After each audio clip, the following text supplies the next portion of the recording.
Hello student, मैं मोहित तोमर आप सभी का आपके प्यारे यूट्यूब चैनल प्लीसम सब्जेक्ट लर्निंग चैनल में स्वागत करता हूं। दोस्तों, आज की इस वीडियो का जो हमारा टॉपिक है वह है रासायनिक अपक्रियाएं एवं समीकरण। तो दोस्तों, आज की इस वीडियो में मैं आपको क्लास 10th के साइंस का जो चैप्टर है रासायनिक अपक्रियाएं एवं समीकरण, उस चैप्टर के नोट्स लिखवाने वाला हूँ। और दोस्तों, ये हमारी रासायनिक अपक्रियाएं एवं समीकरण की दूसरी वीडियो है, पार्ट 2 है।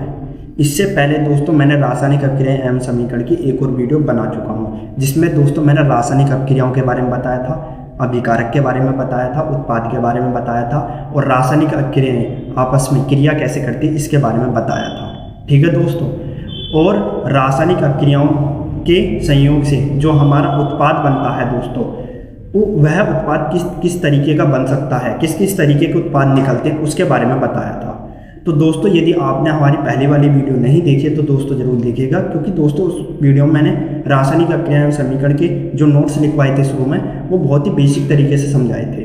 और जब तक आप उन्हें नोट्स को नहीं समझेंगे तब तक आपको जो मैं आज की इस वीडियो में नोट्स लिखवाने वाला हूँ वो समझ में नहीं आएंगे। तो दोस्तों, उस वीडियो को भी जरूर देखिएगा, ठीक है।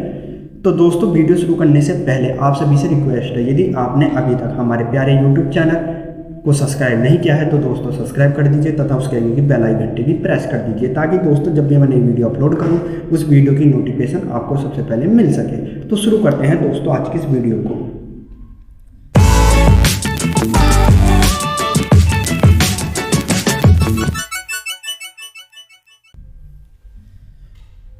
तो दोस्तों देखिए, रासायनिक अपक्रियाएं एवं समीकरण में मैंने पहली वाली क्लास में मैंने आपको यहाँ तक के नोट्स लिखवा दिए हैं। अवस्था में परिवर्तन होना, यहाँ तक के नोट्स मैंने पहली वाली क्लास में लिखवा दिए हैं। अब मैं इससे आगे के नोट्स आपको लिखवाऊंगा। तो इससे आगे का हमारी जो हेडिंग है वह है रासायनिक अपक्रियाओं के प्रकार। आपको ये वाली हेडिंग डालनी है दोस्तों, ठीक है, रासायनिक अपक्रियाओं के प्रकार। इससे ऊपर के नोट्स मैंने पहली वाली क्लास में लिखवा दिए हैं। यदि आपने पहली वाली क्लास को अटेंड नहीं किया तो जरूर अटेंड कीजिएगा, उसका लिंक आपको डिस्क्रिप्शन में मिल जाएगा। तो दोस्तों, आप हेडिंग डाल दीजिए रासायनिक अपक्रियाओं के प्रकार। तो दोस्तों, मैं आपको बता दूं कि रासायनिक अपक्रियाएं 5 प्रकार की होती है। कितने प्रकार की होती है दोस्तों? 5 प्रकार की होती है। कौन कौन सी होती है देखिए। पहली है संयोजन या योगात्मक अपक्रियाएं, ठीक है। दूसरी है दोस्तों वियोजन अपक्रियाएं, जिसे हम अपघटन अपक्रियाएं भी कहते हैं। तीसरी है दोस्तों विस्थापन अपक्रियाएं। क्या है दोस्तों? विस्थापन अपक्रियाएं। चौथी है दोस्तों द्विविस्थापन अपक्रियाएं। क्या है दोस्तों चौथी अपक्रिया? द्विविस्थापन अपक्रियाएं। और दोस्तों पांचवी अपक्रिया है, कौन सी है दोस्तों पांचवी अपक्रिया? उपचयन और अपचयन अपक्रियाएं, ठीक है दोस्तों। तो दोस्तों, ये 5 प्रकार की रासायनिक अपक्रियाएं हमारी होती हैं। अब इन दोस्तों अपक्रियाओं के बारे में जान लेते हैं, ये संयोजन अपक्रिया क्या होती है, वियोजन अपक्रिया क्या होती है, विस्थापन अपक्रिया क्या होती है, द्विविस्थापन अपक्रिया क्या होती है। तो इन अपक्रियाओं के बारे में जान लेते हैं। तो पहले हम दोस्तों संयोजन अपक्रिया के बारे में जानते हैं कि संयोजन अपक्रिया किन्हें कहते हैं, आखिर होती क्या है संयोजन अपक्रियाएं। तो दोस्तों, आपको हेडिंग डालनी है संयोजन अपक्रियाएं। क्या हेडिंग डालनी है दोस्तों? संयोजन अपक्रियाएं। और दोस्तों पहले आप इस हेडिंग में लिख लीजिए ताकि आपको थोड़ा जान सके, नॉलेज हो सके।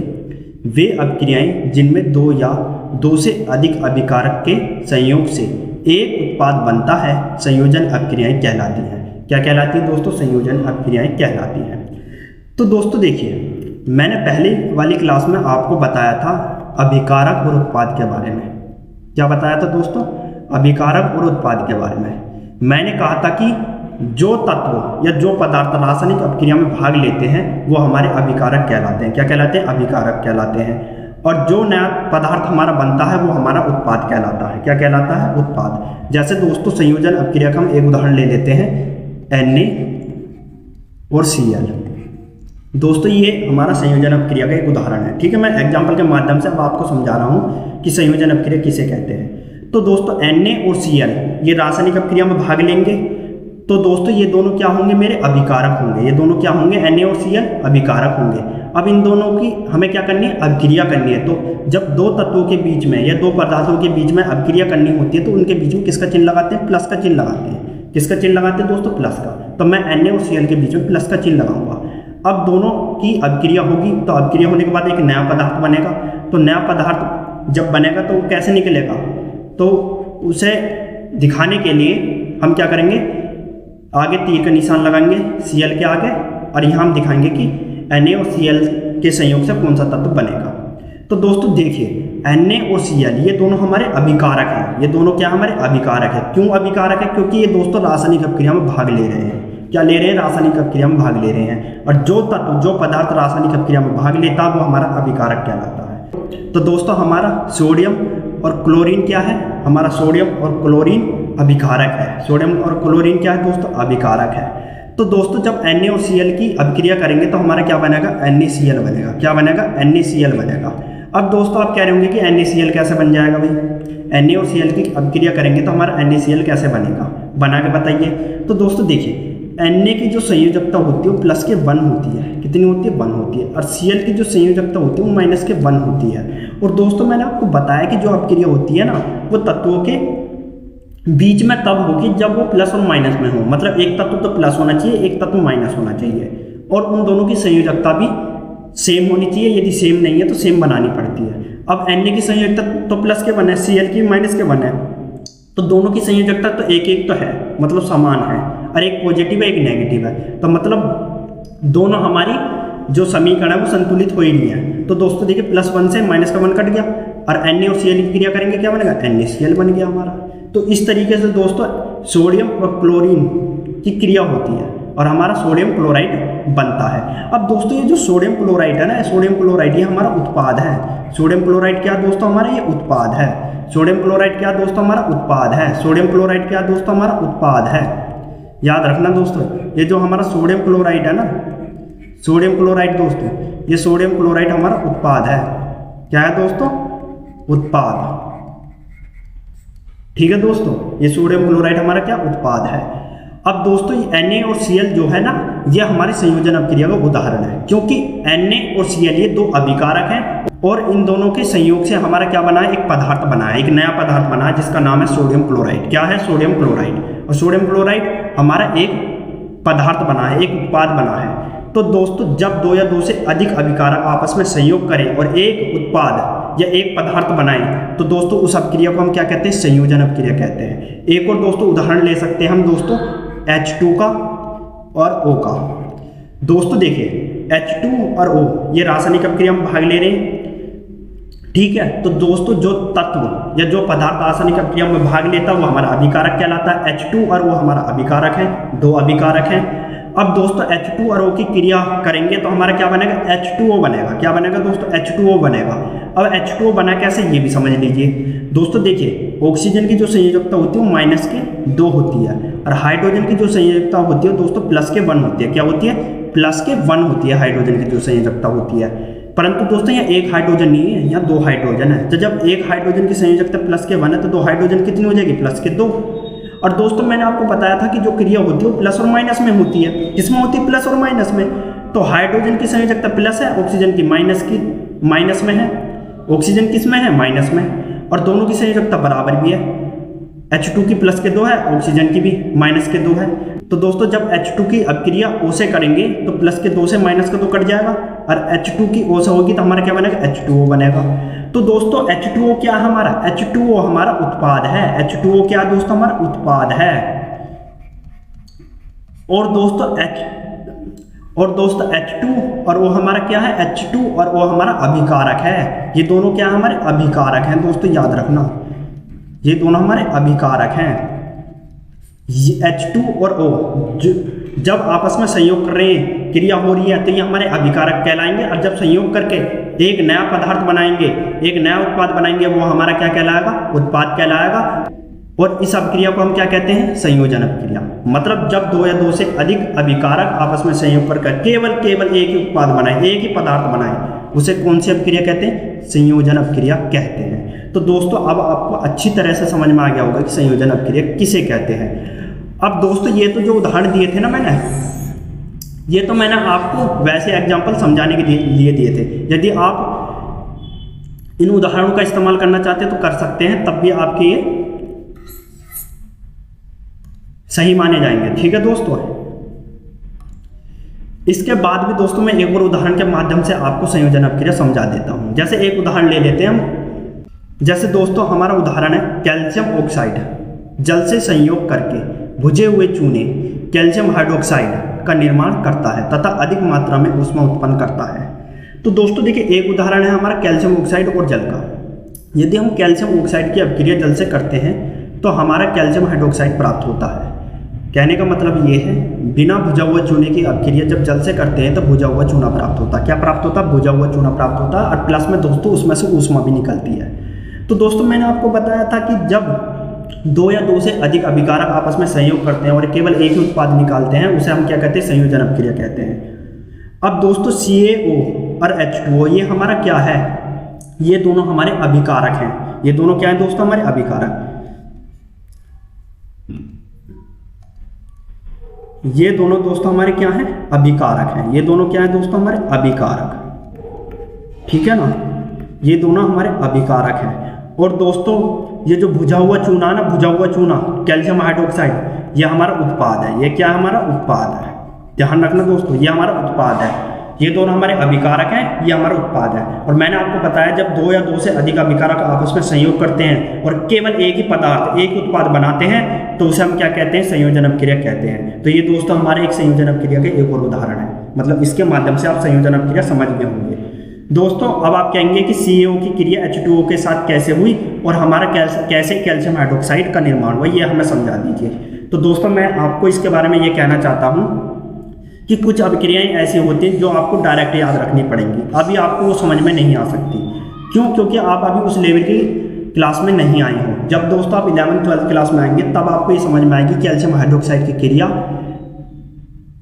जल के साथ कैसे होती है, तब आपको समझ में आएगा। ये अभी आपको समझ में नहीं आएगा। आपको केवल ये डायरेक्ट समीकरण याद रखनी पड़ेगी, रटनी पड़ेगी। ठीक है ना, कि बिना भुजा चूने की क्रिया जल से करते हैं तो भुजा हुआ चूना बनता है, प्लस में ऊष्मा निकलती है। ये आपको रटना पड़ेगा, ये आपको याद रखनी पड़ेगी केवल और केवल इस क्लास 10 तक के लिए। जब 11th-12th में आ जाओगे तब आपको मैं समझाऊंगा किस तरीके से अभिक्रिया होती है, क्योंकि अभी मैं समझाऊंगा तो आपको समझ में नहीं आएगी, क्योंकि कुछ बेसिक चीज़ें समझानी पड़ती हैं इनके लिए। ठीक है, अब दोस्तों इसमें से एक चीज़ और आप समझ लीजिए। देखिए दोस्तों, मैंने बिना भुजे हुए चूने के आगे S लिखा है और जल के आगे L लिखा है, और बिना भुजा हुआ चूने के आगे मैंने Ag लिखा है। क्या लिखा? Ag। तो दोस्तों इनका मतलब क्या है ये आप समझ लीजिए कि मैंने CaO के आगे S क्यों लिखा, H2O के आगे L कैसे लिखा, और भुजा हुआ चूना के आगे मैंने Ag क्यों लिखा। ये मतलब समझ लीजिए इनका मतलब क्या होता है। देखिए दोस्तों, कोई भी तत्व हो, कोई भी पदार्थ हो, वो अपनी एक भौतिक अवस्था में होता है। किसमें? कौन सी अवस्था में होता है? भौतिक अवस्था। अब भौतिक अवस्था कितने प्रकार की हो सकती है किसी भी पदार्थ की? तो 3 तरीके की हो सकती है। एक तो ठोस हो सकती है दोस्तों, किसी भी पदार्थ की जो भौतिक अवस्था वो 3 तरीके की हो सकती है। एक तो ठोस हो सकती है, एक द्रव हो सकती है, एक गैस हो सकती है। इन 3 प्रकार के अवस्थाओं में, या कह सकते हैं भौतिक अवस्थाओं में, कोई भी तत्व या पदार्थ रहता है। जैसे दोस्तों हमारा H2O है। क्या है? H2O क्या हमारा? जल है। तो जल क्या है? एक लिक्विड है, एक द्रव है।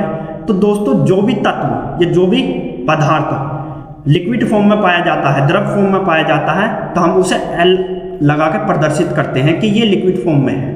H2O दोस्तों द्रव अवस्था में पाया जाता है, लिक्विड फॉर्म में पाया जाता है, तो H2O के आगे हम L लगा कर प्रदर्शित करते हैं कि ये लिक्विड फॉर्म में है। और दोस्तों ये जो हमारा NaCl होता है ना, NaCl हमारा कठोर पदार्थ होता है, ठोस पदार्थ होता है। और जो ठोस पदार्थ होता है दोस्तों, हम उसके आगे S लगा के प्रदर्शित करते हैं कि जो NaCl है ठोस इसकी जो अवस्था है, भौतिक अवस्था, जो इसकी भौतिक अवस्था है, भौतिक अवस्था का मतलब है जो इसका जो आकार है, जो इसकी जो अवस्था है वो ठोस है। जो इसकी अवस्था है वो क्या है? ठोस है। NaCl ठोस अवस्था में पाया जाता है, या कह सकते रहता है। NaCl कौन सी अवस्था में रहता है दोस्तों? ठोस अवस्था में रहता है। जो ठोस अवस्था के जो पदार्थ होते हैं, जो तत्व होते हैं, उसके आगे हम क्या लगाते हैं? S लगाते हैं। ठीक है ना। जैसे दोस्तों हमारा ऑक्सीजन है। ऑक्सीजन क्या है? एक प्रकार की गैस है। ऑक्सीजन क्या है? गैस है। O2 हमारा एक प्रकार से गैस ही तो है ऑक्सीजन। तो ऑक्सीजन एक गैस है, तो गैस, तो O2 की जो भौतिक अवस्था वो क्या है? गैस। भाई गैस अवस्था में ही रहता है, तो ऑक्सीजन के आगे हम क्या लगाते हैं? G लगाते हैं। मतलब O2 हमारी गैस है, तो O2 जब गैस है तो O2 का आगे क्या लगाएंगे? G लगाएंगे, और G लगा के बताएंगे कि जो ऑक्सीजन है हमने लिए ये गैस अवस्था में लिया है, इसकी जो भौतिक अवस्था है वो क्या है? गैस है। ठीक है ना। तो इस तरीके से हम कोई भी जो पदार्थ है या तत्व है उसकी इस तरीके से हम उसकी भौतिक अवस्था को दर्शाते हैं। अब दोस्तों आपको समझ में आ गया होगा कि CaO के आगे मैंने Sq लिखा, H2O के आगे Lq लिखा और मैंने Ca बिना भुजा हुए चूने के आगे Ag क्यों लिखा। अब दोस्तों इस Ag का मतलब भी समझ लीजिए, दोस्तों आपको इस Ag का मतलब भी समझ में आना चाहिए। दोस्तों मैंने आपको 3 अवस्थाओं के बारे में बता दिया, ठोस, द्रव, गैस।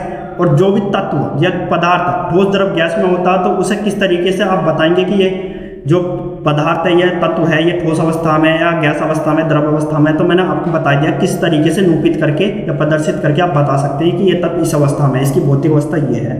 परंतु मैंने आपको Ag का मतलब नहीं समझाया, समझ लीजिए दोस्तों इसका मतलब। दोस्तों जब कोई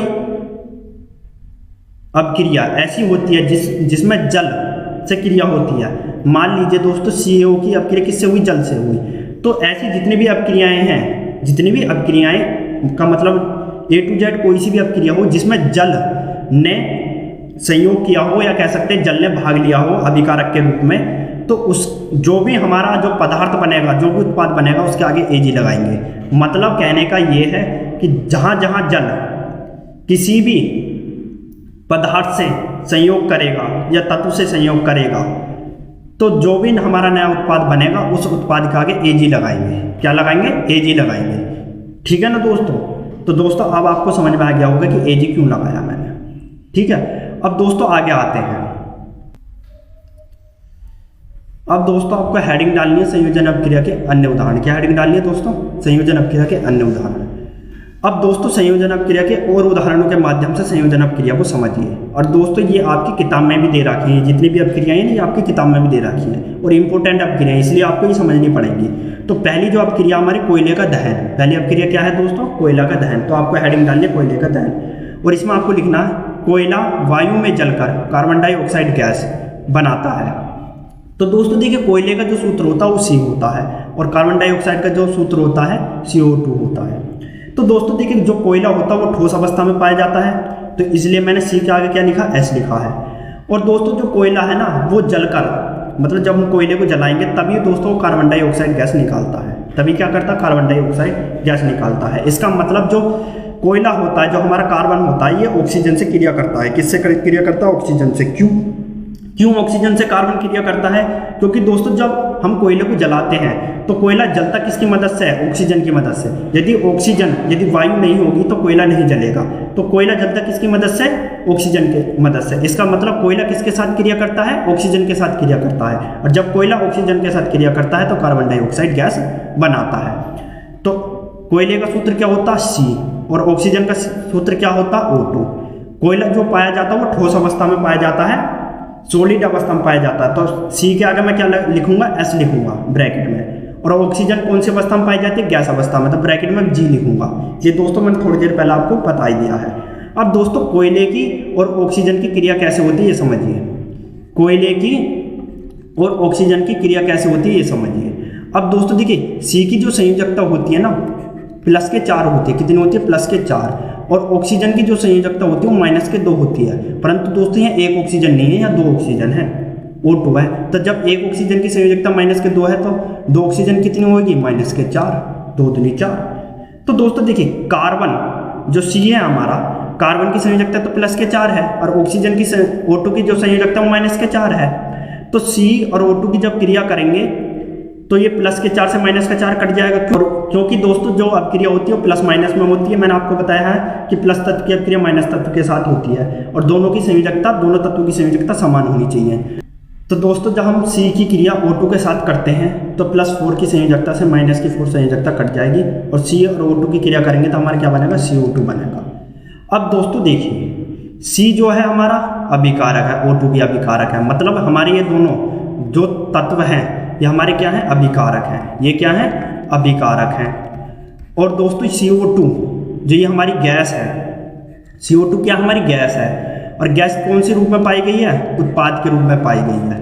तो दोस्तों CO2 क्या हमारा उत्पाद है। और दोस्तों मैंने आपको बताया था कि जब 2 या 2 से अधिक अभिकारक आपस में संयोग करके केवल एक ही उत्पाद बनाए, एक ही पदार्थ बनाए, तो दोस्तों उस अपक्रिया को हम क्या कहते हैं, संयोजन अपक्रिया कहते हैं। तो दोस्तों कोयले का दहन जो है ना हमारी संयोजन अपक्रिया का उदाहरण है, या कह सकते हैं कि कोयले का जो दहन होता है ये संयोजन अभिक्रिया के कारण होता है, ठीक है ना। तो ये हमारी किसका उदाहरण है, संयोजन अभिक्रिया का। तो दोस्तों अब आपको समझ में आ गया होगा कि कार्बन की और ऑक्सीजन की क्रिया कैसे होती है, ठीक है दोस्तों आपको अगली हेडिंग डालनी है हाइड्रोजन का दहन। क्या हेडिंग डालनी है दोस्तों, हाइड्रोजन का दहन, ठीक है। और दोस्तों इस हेडिंग में आपको लिखना है हाइड्रोजन ऑक्सीजन में जलकर जल बनाती है जो प्रारंभिक रूप में गैसीय अवस्था में होता है, इसे ठंडा करने में द्रव प्राप्त होता है। तो दोस्तों देखिए हाइड्रोजन का जो दहन होता है दोस्तों, हाइड्रोजन की जब क्रिया हम ऑक्सीजन के साथ कराते हैं तो हाइड्रोजन की जो अपक्रिया ऑक्सीजन के साथ होती है वो जलकर होती है, याद रखना। तो जब हम हाइड्रोजन की अपक्रिया ऑक्सीजन के साथ करते हैं तो हमारा H2O प्राप्त होता है, मतलब जल प्राप्त होता है। तो परंतु जल जो प्रारंभिक रूप में हमें प्राप्त होता है वो गैसीय अवस्था में प्राप्त होता है, मतलब भाप के रूप में रहता है वो जल, ठीक है ना। जब इसे हम ठंडा करते हैं तो ये फिर हमारे लिक्विड फॉर्म में प्राप्त होता है, द्रव अवस्था में प्राप्त होता है, जल अवस्था में बाद में प्राप्त होता है, ठीक है ना दोस्तों। तो दोस्तों याद रखना कि हाइड्रोजन की क्रिया जब हम ऑक्सीजन के साथ करते हैं और जब हमें H2O हमें प्राप्त होता है तो पहले ये हमें भाप अवस्था में प्राप्त होगा, गैसीय अवस्था में प्राप्त होगा, बाद में दोस्तों ये लिक्विड फॉर्म में बनेगा, जल अवस्था में बनेगा। पहले जो इसकी भौतिक अवस्था होती है ना जल की, वो भाप के रूप में होती है, ठीक है दोस्तों। अब दोस्तों आप कह रहे होंगे कि H2 की क्रिया O2 के साथ कैसे हुई, H2 की क्रिया O2 के साथ कैसे हुई ये बताइए। तो दोस्तों ये समझिए कि H2 की जो क्रिया है वो O2 के साथ कैसे हुई है, H2 की जो क्रिया है वो O2 के साथ कैसे हुई है ये समझिए। अब दोस्तों देखिए मैंने आपको बताया था कि ऑक्सीजन की जो संयोजकता होती है, एक ऑक्सीजन की संयोजकता -2 होती है, परंतु यहाँ तो 2 ऑक्सीजन है, एक ऑक्सीजन तो है नहीं, तो 2 ऑक्सीजन कितनी हो जाएगी, 2 दूनी 4, -4। अब एक हाइड्रोजन की संयोजकता मैंने आपको कितनी बताई थी, +1 बताई थी ना, परंतु ये एक हाइड्रोजन नहीं है, यहाँ 2 हाइड्रोजन है। तो एक हाइड्रोजन की जब संयोजकता +1 है तो 2 हाइड्रोजन की कितनी हो जाएगी, +2 हो जाएगी। अब दोस्तों देखिए इस H2 की संयोजकता तो +2 है, इस O2 की संयोजकता -4 है, दोनों की संयोजकता तो सेम है ही नहीं दोस्तों, तो क्रिया कैसे हो जाएगी भाई, संयोजकता सेम होनी चाहिए तभी तो क्रिया होगी। देखो प्लस और माइनस तत्व है तो क्रिया तो हो जाएगी, परंतु संयोजकता भी तो सेम होनी चाहिए। तो दोस्तों मैं क्या करूं कि H2 की संयोजकता 4 हो जाए, मैं ऐसा क्या करूं कि H2 की संयोजकता 4 हो जाए, तो कुछ नहीं करूंगा दोस्तों, H2 में 2 की गुणा कर दूंगा, H2 में किसकी गुणा कर दूंगा, 2 की गुणा कर दूंगा, 2 दूनी 4। अब मेरे हाइड्रोजन कितने हो गए, 4 हो गए हैं। पहले 2 हाइड्रोजन थे परंतु मैंने हाइड्रोजन में कितने गुणा कर दी, 2 की गुणा कर दी। अब मेरे हाइड्रोजन 4 हो गए। जब एक हाइड्रोजन की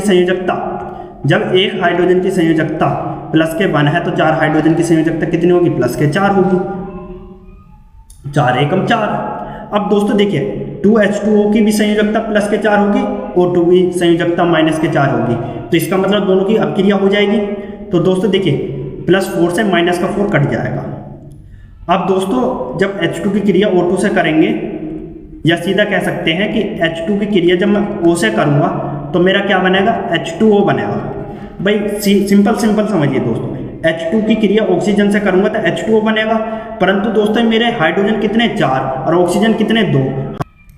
अब दोस्तों यहाँ देखिए हाइड्रोजन तो 2 है, ऑक्सीजन 1 है, हाइड्रोजन 2 है, ऑक्सीजन 1 है, तो मैं क्या करूँगा H2 में 2 की गुणा कर दूंगा, H2 में किसकी गुणा कर दूंगा, 2 की। अब 2 दूनी 4 और 2 एकम 2। अब मेरे हाइड्रोजन 4 हो गए, 2 दूनी 4, ऑक्सीजन भी 2 हो गए। दोस्तों देखिए H2 और O की क्रिया करूंगा तो H2O बनेगा, मैंने पहले H2O बना लिया। फिर दोस्तों देखिए समीकरण संतुलित करिए, मैंने क्या करिए, समीकरण संतुलित करिए। अब यहाँ कितने हाइड्रोजन थे, यहाँ थे 4 हाइड्रोजन, 2 दूनी 4, तो मैंने क्या करा H2O में 2 की गुणा कर दी। अब 2 दूनी 4, 4 तो हाइड्रोजन हो गए, और 2 की गुणा ऑक्सीजन में करूंगा, एक ऑक्सीजन में तो 2 एकम 2, एक ऑक्सीजन, तो ऑक्सीजन कितने होगी मेरी, 2 होगी, ऑक्सीजन कितनी होगी, 2 होगी। तो दोस्तों अब आपको ये समीकरण संतुलित करनी समझ में आ गई होगी, समीकरण मैंने संतुलित कैसे करी है। पहले मैंने H2 की क्रिया O से करी, H2O बनाया, ठीक है ना। फिर मैंने दोनों लेफ्ट हैंड साइड और राइट हैंड साइड की समीकरण संतुलित करने के लिए मैंने क्या करा, भैया 4 हाइड्रोजन थे, 2 ऑक्सीजन थी, तो यहाँ तो केवल 2 ही हाइड्रोजन थे, 1 ऑक्सीजन थी, तो मैंने क्या करा H2 में 2 की गुणा करते, 2 दूनी 4, और 1 ऑक्सीजन में 2 की गुणा करूंगा तो 2 एकम 2, तो 2 ऑक्सीजन हो गए, 4 हाइड्रोजन हो गए। तो दोस्तों इस तरीके से मैंने ये समीकरण संतुलित करी है।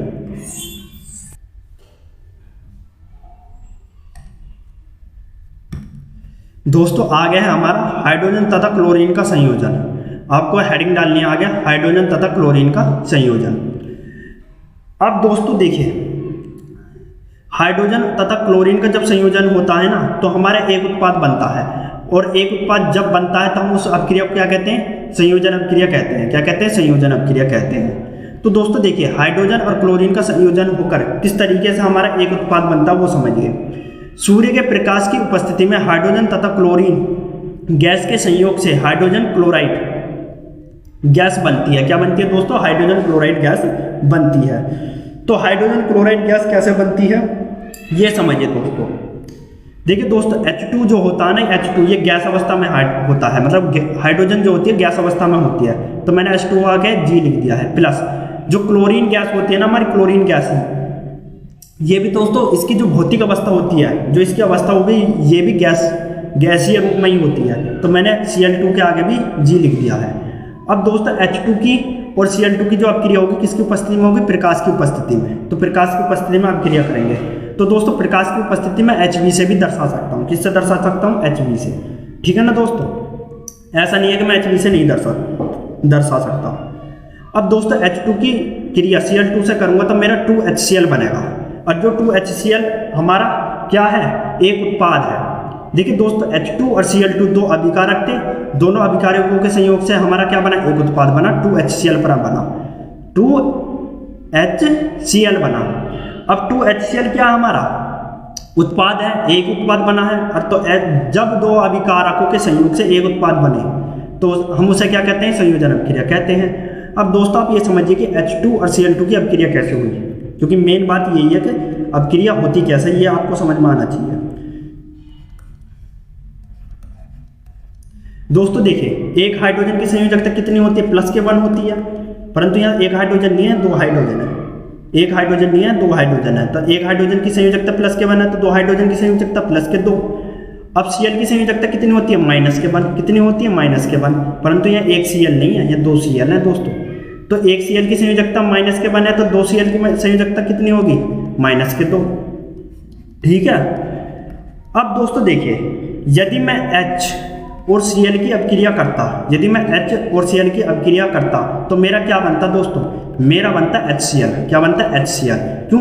H की संयोजकता प्लस के 1 है, Cl की माइनस के 1 है, प्लस 1 से माइनस का 1 कट गया, हमारा क्या बना? HCl बना। तो यदि मैं एक H और एक Cl की अपक्रिया करता तो HCl बनता मेरा। क्या बनता दोस्तों? HCl बनता। परंतु यहाँ दो हाइड्रोजन है और दो क्लोरीन है, दो हाइड्रोजन है, दो क्लोरीन है, तो यहाँ तो दो हाइड्रोजन है, दो क्लोरीन है, तो यहाँ भी तो दो हाइड्रोजन, दो क्लोरीन होने चाहिए। तो मैं क्या करूँगा? HCl में 2 की गुणा कर दूंगा। अब 2 एकम 2, 2 एकम 2, अब मेरे 2 ही हाइड्रोजन हो गए, 2 ही क्लोरीन हो गए, 2 ही हाइड्रोजन हो गए, 2 ही क्लोरीन हो गए। दोस्तों देखिए, यहाँ 2 हाइड्रोजन थे, 2 Cl थे। मैंने क्या करा? देखिए H और Cl की क्रिया करता HCl बनता। कैसे बनता ये आपको बता दिया। ठीक है। यदि मैं एक सिंगल H और एक सिंगल Cl की क्रिया करता, हाइड्रोजन और क्लोरीन की क्रिया करता तो HCl बनता, परंतु यहाँ एक HCl नहीं था, मतलब यहाँ एक H नहीं था, यहाँ एक Cl नहीं था, यहाँ 2 Cl थे और 2 ही H थे। तो जब 2 Cl 2 H थे, तो जब यदि लेफ्ट हैंड साइड में 2 H और 2 Cl हैं तो मैं क्या करूँगा? राइट हैंड साइड में भी HCl में 2 की गुणा कर दूंगा। अब मेरे 2 ही हाइड्रोजन हो गए, 2 ही Cl हो गए। तो इस तरीके से दोस्तों आपको अपक्रिया करनी सीखनी है, इस तरीके से दोस्तों आपको अपक्रिया करनी आनी चाहिए। ठीक है ना दोस्तों। आते हैं अगले हेडिंग पर। दोस्तों हमारी चौथी हेडिंग है आयरन सल्फाइड का बनना। चौथी हेडिंग क्या है दोस्तों? आयरन सल्फाइड का बनना। तो दोस्तों देखिए, आयरन सल्फाइड जो बनती है ना, वो हमारे जो बनने का कारण है वो संयोजन अपक्रिया है। बनने का कारण क्या है? संयोजन अपक्रिया। क्योंकि दोस्तों आयरन और सल्फर दो हमारे अभिकारक हैं, जब ये दोनों आपस में क्रिया करते हैं तो हमारा आयरन सल्फाइड बनता है, और केवल आयरन सल्फाइड बनता है। तो आयरन सल्फाइड एक ही हमारा उत्पाद है, एक ही पदार्थ है, इसलिए ये हमारी अपक्रिया कौन सी अपक्रिया कहलाती है? संयोजन अपक्रिया कहलाती है। तो आयरन सल्फाइड का जो बनना होता है ना, इसका कारण भी संयोजन अपक्रिया ही होती है। तो दोस्तों आप हेडिंग डाल सकते हैं आयरन सल्फाइड का बनना, और इसमें आप लिख सकते हैं जब आयरन को सल्फर के साथ गर्म किया जाता है तो आयरन सल्फाइड बनता है, यह काले द्रव्यमान के रूप में प्राप्त होता है। तो दोस्तों देखिए, जब हम आयरन की क्रिया सल्फर के साथ करते हैं, तो जब हम आयरन और सल्फर को गर्म करते हैं तो ये आपस में क्रिया करते हैं, तो हमारा आपस में क्रिया करके क्या बनता है? Iron sulphide. तो जब ये आयरन सल्फाइड हमारा बन के तैयार होता है ना, तो ये काले रंग का द्रव के रूप में प्राप्त होता है। हमें किसके रूप में प्राप्त होता है? काले रंग के द्रव के रूप में। अब दोस्तों जो आयरन का सूत्र होता है वो आयरन का सूत्र होता है Fe। आयरन का सूत्र क्या होता है Fe। और सल्फर का जो सूत्र होता है वो होता है S। जब Fe और S की क्रिया करते हैं तो हमारी FeS बनता है। क्या बनता है? FeS बनता है, आयरन सल्फाइड बनता है। अब दोस्तों ये वाली जो अपक्रिया ना, आपको ये वाली अपक्रिया आयरन सल्फाइड वाली जो अपक्रिया है, आयरन सल्फाइड का जो बनना है, ये वाली अपक्रिया आपको रटनी पड़ेगी। ये वाली अपक्रिया आपको क्या करनी पड़ेगी? रटनी पड़ेगी। इस अपक्रिया को मैं सॉल्व करके नहीं बताऊंगा, क्योंकि दोस्तों इस अपक्रिया को समझने के लिए भी ना आपको टाइम चाहिएगा। अभी आपको बहुत चीज़ सीखनी पड़ेगी, तब आपको समझ में आएगा कि आयरन की सल्फर से क्रिया करते हैं तो हमारा आयरन सल्फाइड कैसे बनता है, ये तभी आपको समझ में आएगा। इसके लिए आपको क्या करना पड़ेगा? आपको थोड़ी और नॉलेज या थोड़ा और ज्ञान की आवश्यकता पड़ेगी, ठीक है ना, तभी आपको समझ में आएगा। दोस्तों ध्यान रखना, Fe जो होता है, ये जो हमारा आयरन होता है, ये हमारी ठोस अवस्था में पाया जाता है, इसलिए मैंने Fe के आगे S लिखा है। और जो S है ना, S जो सल्फर है, ये भी हमें दोस्तों ठोस अवस्था में पाया जाता है हमें, तो इसके आगे मैंने S लिखा है। और जब Fe और S की क्रिया करते हैं, आयरन और सल्फर की क्रिया करते हैं, कहने का मतलब दोस्तों ये है कि Fe और S को गर्म करते हैं तो हमारा आयरन सल्फाइड बनता है, FeS बनता है। तो दोस्तों ये हमारा एक उत्पाद बनता है, और ये किसका उदाहरण है?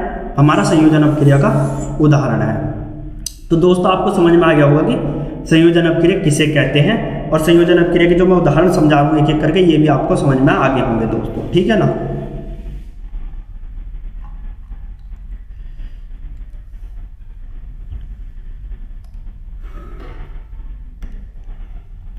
दोस्तों अगली हेडिंग डालनी है आपको, अमोनिया तथा हाइड्रोजन क्लोराइड गैस का संयोजन। क्या हेडिंग डालनी है दोस्तों? अमोनिया तथा हाइड्रोजन क्लोराइड गैस का संयोजन, ठीक है दोस्तों।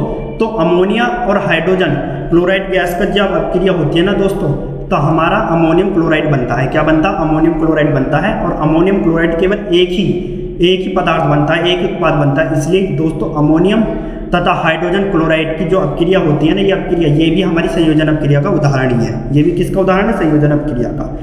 तो दोस्तों आपको इस हेडिंग में लिखना है, जब अमोनिया तथा हाइड्रोजन क्लोराइड की वाष्पों को मिश्रित किया जाता है तो अमोनियम क्लोराइड बनता है, यह सफेद ठोस के रूप में प्राप्त होता है।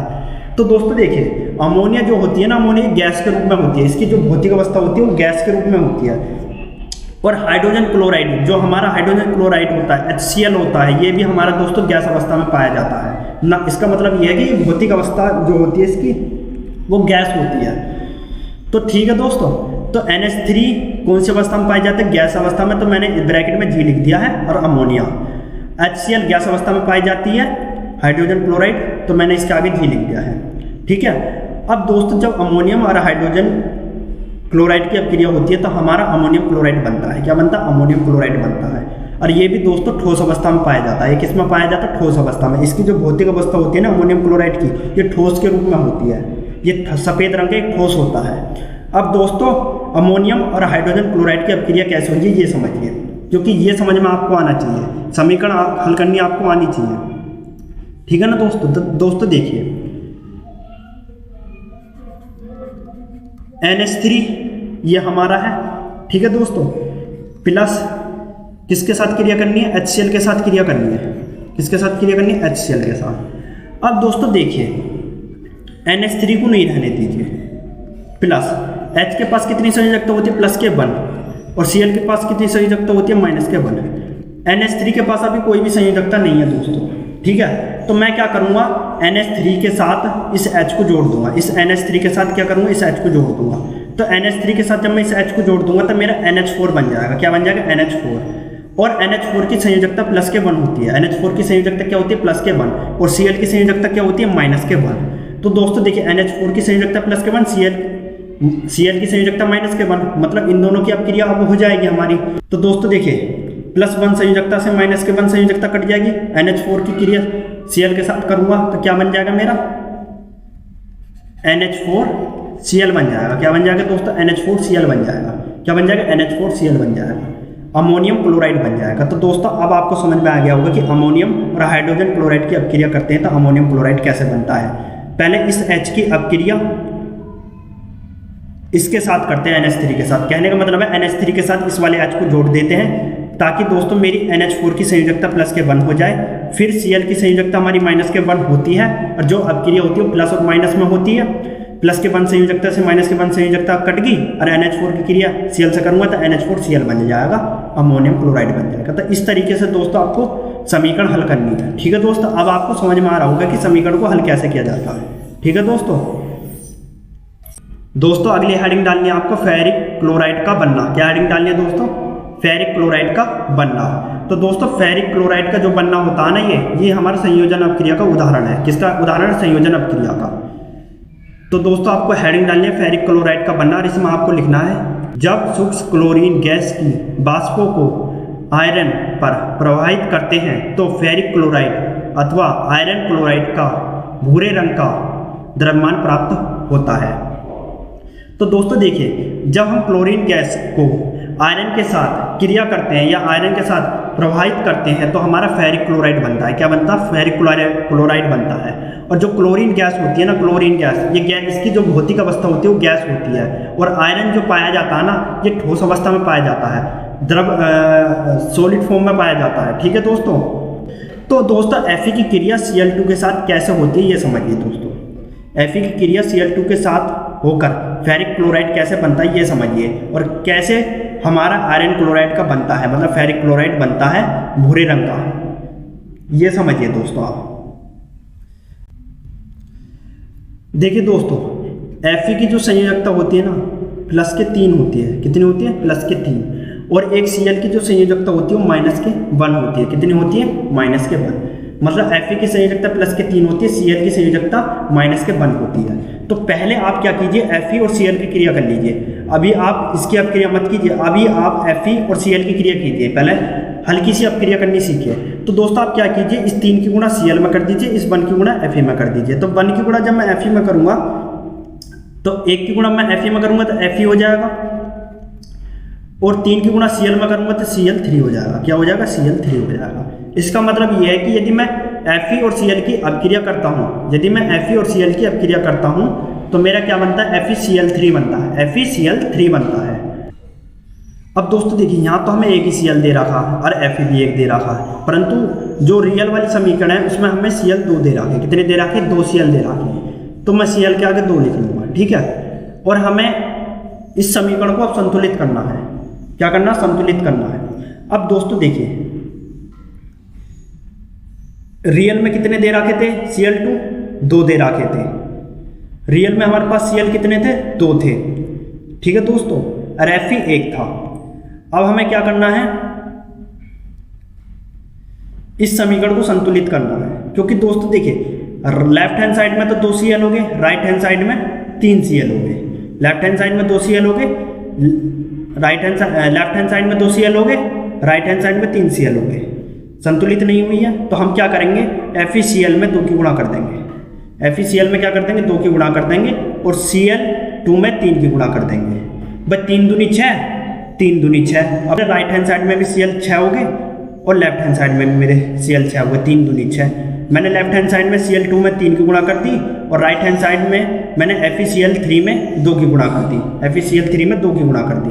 अब द्वितीय 6, मेरे 6 Cl राइट हैंड साइड में भी हो गए और लेफ्ट हैंड साइड में मेरे 6 Cl हो गए। परंतु दोस्तों FeCl3 में 2 की गुणा करने से मेरे Cl तो 6 हो गए, परंतु मेरे Fe 2 हो गए। तो कोई बात नहीं दोस्तों, आपको क्या करना है? लेफ्ट हैंड साइड में Fe में 2 की गुणा कर देनी है। Fe में कितने की गुणा कर दिए? 2 की गुणा कर देनी है। अब मेरे Fe कितने हो गए? 2 हो गए। लेफ्ट हैंड साइड में मेरे Fe 2 हो गए, राइट हैंड साइड में मेरे Fe 2 हो गए। तो दोस्तों अब आपको समझ में आ गया होगा कि समीकरण को संतुलित किस तरीके से किया जाता है।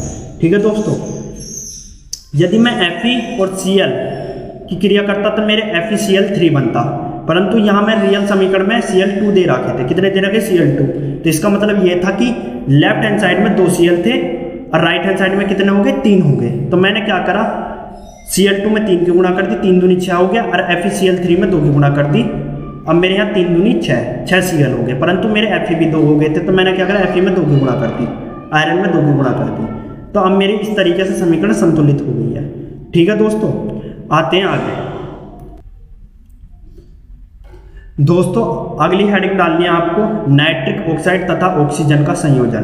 तो दोस्तों नाइट्रिक ऑक्साइड तथा ऑक्सीजन का संयोजन भी हमारा क्या है? संयोजन अपक्रिया का उदाहरण है। क्योंकि दोस्तों नाइट्रिक ऑक्साइड और ऑक्सीजन आपस में जब अपक्रिया करते हैं तब भी हमारा एक उत्पाद बनता है, और जो एक उत्पाद बनाता है उस अपक्रिया को हम क्या कहते हैं, संयोजन अपक्रिया कहते हैं। तो दोस्तों नाइट्रिक ऑक्साइड तथा ऑक्सीजन की अपक्रिया कैसे होती है ये समझिए। दोस्तों पहले इसकी परिभाषा समझ लीजिए। नाइट्रिक ऑक्साइड की क्रिया ऑक्सीजन से करने पर नाइट्रोजन डाई ऑक्साइड बनता है, नाइट्रोजन डाई ऑक्साइड बनता है। यह लाल भूरे रंग की गैस के रूप में प्राप्त होता है। तो दोस्तों जब हम नाइट्रिक ऑक्साइड की अपक्रिया ऑक्सीजन के साथ करते हैं तो हमारा नाइट्रोजन डाइऑक्साइड बनता है। क्या बनता है, नाइट्रोजन डाइऑक्साइड बनता है। तो दोस्तों नाइट्रिक ऑक्साइड का सूत्र जो होता है वो NO होता है। क्या होता है, NO। और ऑक्सीजन का सूत्र होता है O2। क्या होता है, O2। अब दोस्तों जब हम नाइट्रिक ऑक्साइड और ऑक्सीजन क्रिया करते हैं तो हमारा क्या बनता है, नाइट्रोजन डाइऑक्साइड बनता है। क्या बनता है, नाइट्रोजन डाइऑक्साइड बनता है। अब दोस्तों नाइट्रोजन डाइऑक्साइड कैसा बना ये समझिए, क्योंकि मेन चीज आपको समझ में आना चाहिए कि अपक्रिया हुई कैसे है। NO की O2 के साथ अपक्रिया कैसे हुई ये समझिए दोस्तों। NO की O2 के साथ अपक्रिया कैसे हुई है ये समझिए। यदि दोस्तों NO होता और मेरा O होता तो मेरी समीकरण क्या बनती दोस्तों। मान लीजिए मेरे पास NO होता और O होता और NO और O की क्रिया करता तो मेरा क्या बनता, मेरा क्या बनता। तो दोस्तों मेरा बनता NO2। क्या बनता दोस्तों, NO2 बनता। यदि मैं NO और O2 की क्रिया करता तो मेरा NO2 बनता। क्या बनता दोस्तों, NO2 बनता। NO और O की क्रिया करता तो दोस्तों मेरा NO2 बनता। क्या बनता दोस्तों, NO2 बनता। ठीक है दोस्तों, मतलब नाइट्रिक ऑक्साइड और एक ऑक्सीजन की अभिक्रिया करता तो मेरा NO2 बनता। परंतु दोस्तों यहाँ एक O2 नहीं दे रखे हैं, 2 O2 दे रखे हैं। कितने O2 दे रखे हैं, 2 O2। अब दोस्तों देखिए मेरे लेफ्ट हैंड साइड में कितने ऑक्सीजन हो गए, एक ऑक्सीजन ये रहा, 2 ऑक्सीजन ये रहे, 3 ऑक्सीजन हो गए। राइट हैंड साइड में कितने ऑक्सीजन हो गए, 2 ऑक्सीजन हो गए। तो इसका मतलब समीकरण संतुलित नहीं है, संतुलित करनी पड़ेगी। तो मैं क्या करूंगा, मैं NO में 2 की गुणा कर दूंगा। NO में कितने गुणा कर दूंगा, 2 की। अब मेरे NO भी 2 हो गए, ऑक्सीजन भी 2 हो गए। और NO2 में क्या कर दूंगा, 2 की गुणा कर दूंगा। NO2 में किसकी गुणा कर दूंगा, 2 की गुणा कर दूंगा। तो मेरा 2NO2 हो जाएगा। यदि दोस्तों मैं NO और O की क्रिया करता ना तो मेरा NO2 बनता। क्या बनता, NO2 होता। अब दोस्तों लेफ्ट हैंड साइड में मेरे थे 2 ऑक्सीजन और राइट हैंड साइड में 2 ऑक्सीजन हो गए। परंतु रियल वाली समीकरण में हमारे यहाँ O2 दे रखे हैं, एक O नहीं दे रखा, 2 O दे रखे। अब मेरे O कितने हो गए, ऑक्सीजन कितने हो गए, 1 2 और 1 3 ऑक्सीजन हो गए। और यहाँ राइट हैंड साइड में कितने ऑक्सीजन है, 2 ऑक्सीजन है। तो मैं क्या करूँगा दोस्तों, NO में 2 की गुणा कर दूंगा। अब मेरे NO कितने हो गए, 2 हो गए, 2 नाइट्रोजन हो गए, 2 ऑक्सीजन हो गए, 2 नाइट्रोजन हो गए, 2 ऑक्सीजन हो गए और 2 ऑक्सीजन यहाँ हो गए। तो टोटल कितने ऑक्सीजन हो गए, 4 ऑक्सीजन हो गए। अब राइट हैंड साइड में मेरे कितने ऑक्सीजन है, 2। तो मैं क्या करूँगा, 2। तो दोस्तों मैं क्या करूँगा, मैं NO2 में 2 की और गुणा कर दूंगा। तो 2 नाइट्रोजन हो गए, 4 ऑक्सीजन हो गए, 2 दूनी 4, 2 नाइट्रोजन हो गए, 2 नाइट्रोजन हो गए, 4 ऑक्सीजन हो गए, 2 दूनी 4। और लेफ्ट हैंड साइड में मेरे कितने हो गए, 2 नाइट्रोजन और 2 नाइट्रोजन और 2 नाइट्रोजन और 4 ऑक्सीजन, 2 ऑक्सीजन ये रहे और 2 ऑक्सीजन ये रहे। तो इस तरीके से दोस्तों आपको 2NO और O2 की अपक्रिया करके NO2 बनाना है, सेम इस तरीके से। तो दोस्तों मैंने आपको संयोजन अपक्रिया पूरी समझा दी है। दोस्तों संयोजन अपक्रिया जो है ना, संयोजन अपक्रिया के उदाहरण और संयोजन अपक्रिया क्या होती है ये सारी चीज़ मैंने बता दी है। अगली क्लास में दोस्तों इससे आगे के नोट्स में लिखवाऊंगा। यदि दोस्तों आपको हमारी ये वीडियो पसंद आई है तो लाइक सब्सक्राइब शेयर जरूर कीजिए। दोस्तों आपको हमारी वीडियो देखने का बहुत बहुत धन्यवाद है।